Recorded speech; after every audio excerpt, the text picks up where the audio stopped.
Entreprise et pouvoir, c'est le thème du 13e Forum des entrepreneurs qui s'est tenu le 6 septembre 2013 à Kedge Business School à Marseille. Entreprise et pouvoir, évidemment, un thème pour comprendre les relations parfois complexes et hostiles entre le monde de l'entreprise et le monde politique.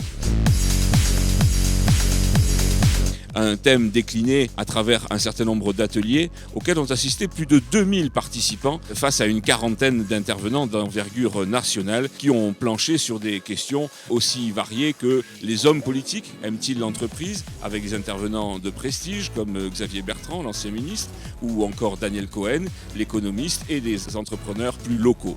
Mais aussi, bien évidemment, on s'est posé la question de savoir qui détenait le pouvoir dans l'entreprise, actionnaire, syndicaliste ou chef d'entreprise.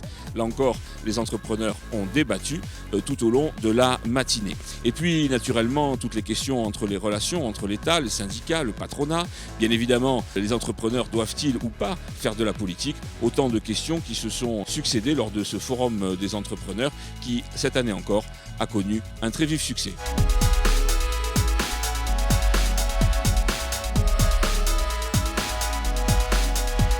Entreprise et pouvoir, c'est le thème. Comment faire ensemble? Comment préparer ensemble la France de 2020? Comment préparer ensemble la France qui gagne? Comment réussir ensemble? Et là-dedans, on a quelques idées, et notamment peut-être celle de dire aux chefs d'entreprise qu'on a l'obligation maintenant de nous engager aussi un peu plus en politique. Le vrai problème, c'est que les hommes politiques ne comprennent pas bien l'entreprise parce qu'ils ne connaissent pas bien l'entreprise. Le débat a clairement montré que parfois on se regarde en chien de faïence, que parfois aussi il n'y a pas de connaissances parce qu'il y a très peu d'hommes et de femmes politiques qui sont issus du monde de l'entreprise.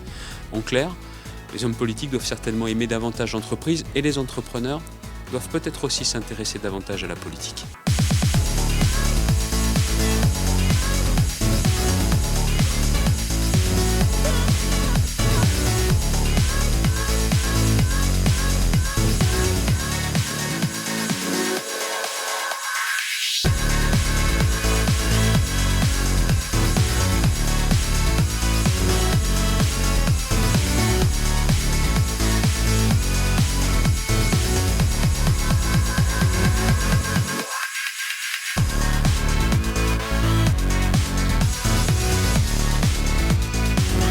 Aujourd'hui, les Français ont le sentiment que leur pays va droit dans le mur si des réformes importantes ne sont pas entreprises. Or, pour les faire, il n'y a pas 36 solutions.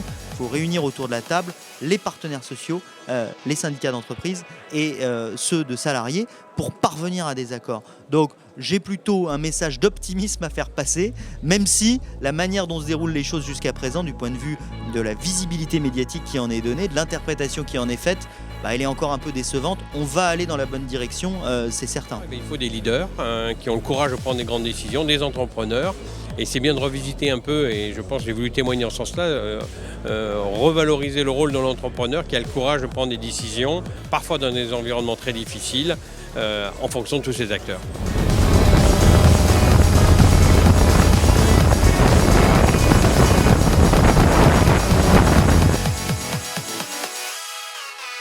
Un bilan très positif, comme tous les ans, très bien organisé, tout le monde est au rendez-vous, on rencontre plein de monde, on fait des affaires et on s'instruit. Je trouve ça très encourageant, qu'il y ait autant de monde et autant de dynamisme dans la région.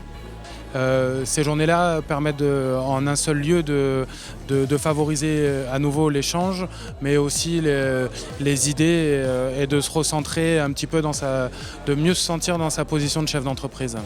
Quand on repart d'ici, on est plutôt regonflé, avec l'envie de faire des choses un peu différemment, de se reposer des questions dans notre quotidien et puis surtout de dire tiens, la semaine prochaine il y a ça et ça que j'aurais peut-être envie de mettre en œuvre dans mon entreprise.